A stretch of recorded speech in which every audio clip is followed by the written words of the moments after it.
The first is Alexander Isak, and we talked about him in the intro. But like, what do you do? What is this? What is this news about him being unhappy, which we've known for a while? He was going to go to Liverpool. Now it doesn't feel like he is. What does that do to your guys' feelings on him? Well, before we get to our feelings, I just want everyone to look at the chart. Isak is this brown line, and this thing has just been tanking since end of July. He went from July 22nd, he was about 39% owned. He is now sitting at 19% owned, thanks to all this news back and forth about what you said. Newcastle, he's not happy. Liverpool wants him. Liverpool can't get him. He's threatening not playing. He wasn't at training. All this crap. I mean, I have my opinions. I don't know if I you want just to. couldn't start with him game week 1. I'm surprised 19% of people still are, if I'm honest.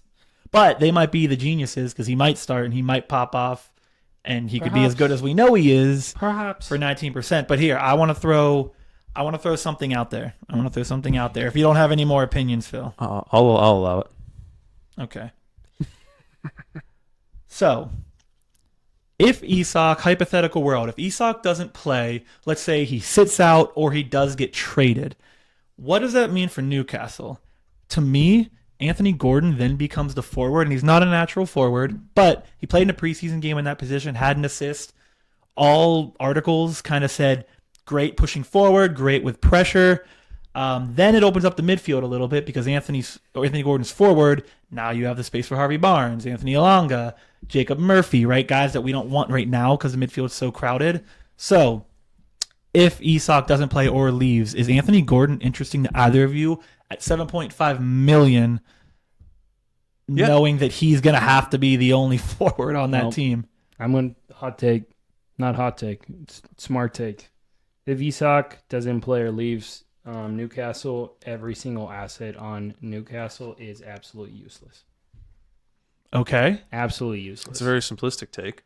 That's a take. I'm a simple man. I think they all take a pretty big hit, and like Newcastle's attack would be heavily damaged by losing one of the best forwards in the world. But you sounded like I you were would be interested in Gordon as long as he's healthy, which is always a thing with him because we like people that are midfield eligible that play up front, that play forward.